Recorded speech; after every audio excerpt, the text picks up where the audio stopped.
Till I got to grade 5, all of my siblings who are older had to then move out, either go to university or go to boarding school and so forth. So I lived with my father for 3 years, and in those 3 years, we grew a very strong relationship. So I had to adjust to us always being the only two people in the house.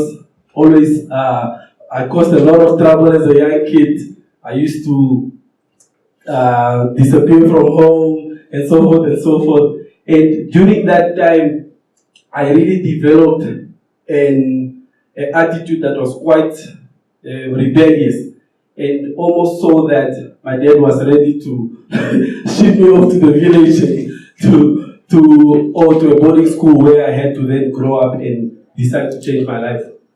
And so came the next chapter in my life, which was a change. I was then shipped on off to St. Boniface College, which is a school in the far east of Kavango region. And I was very rebellious.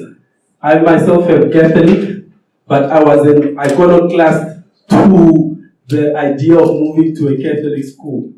And I really was challenged because now, imagine coming from a home where you lived so closely with your father to now having to be pretty much on your own. The truth is you had friends, but you had to consider that a lot of the things, if you are given pocket money, you need to plan for it and ensure that you save, etc., etc. So this was a big change for me. And now I also had to study hard.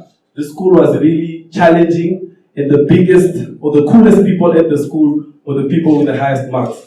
It was so challenging that they actually put up names of the top performers on the notice boards. So if you walk around the school and you're top 10 or top 5, you were the guy or the girl. And I was always, needless to say, top 5. So that was a change in my life as well that I appreciated. And I also wanted to add that this was really, I call it the turn, because this is really where my life changed. This school changed the way I think, the way I relate to people, and just the way I approach life in general. It taught me discipline, it taught me perseverance, and it taught me how to work smart. And these are things I use till today in my life. And then came the next thing, Cape Town. After St. Boniface, I was lucky enough to get a scholarship from the Bank of Namibia, and they sponsored me, and I went to Cape Town. That is me, first year in Cape Town, boy straight from Kavango, trying to figure things out.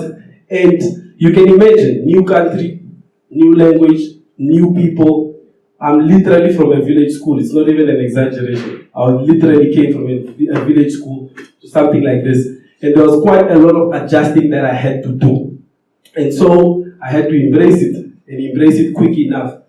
So I made friends, people that I could relate to, people also from other countries, people who had the same language barrier, people who also had the same academic challenges, for example, right? The levels aren't the same. And I studied computer science, so it was quite difficult getting in from a Namibian high school level, right? So that was Cape Town. Then with Cape Town, this picture I wanted to share, because this picture for me is probably the most personal and my favorite picture of all time. This is my graduation day, and that next to me, as you can imagine, is my father. And I always dreamt about this day. And this was another turn in my life where now I said, I have a degree now, what am I going to do with it? What is my next step? And so the journey continued. There was a new change. Now I had to enter the real world. You know, growing up you get told there's the real world, etc., etc. And I joined the graduate program, and these people you see here are people that actually really helped me enter a world where I needed to gain skills around corporate, etc., etc. And these people from all over Africa really built that relationship and that thinking with me.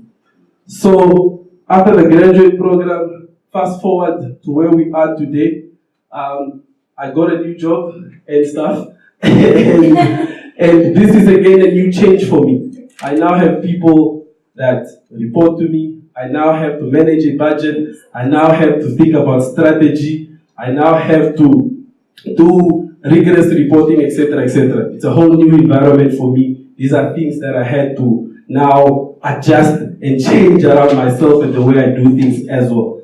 So, really, the ice is now broken, but the message from my side really is change is something that will always come in different shapes, sizes, or forms, right? Whether it is in your personal, professional, or academic life, please let's embrace change. I thank you, Mr. President.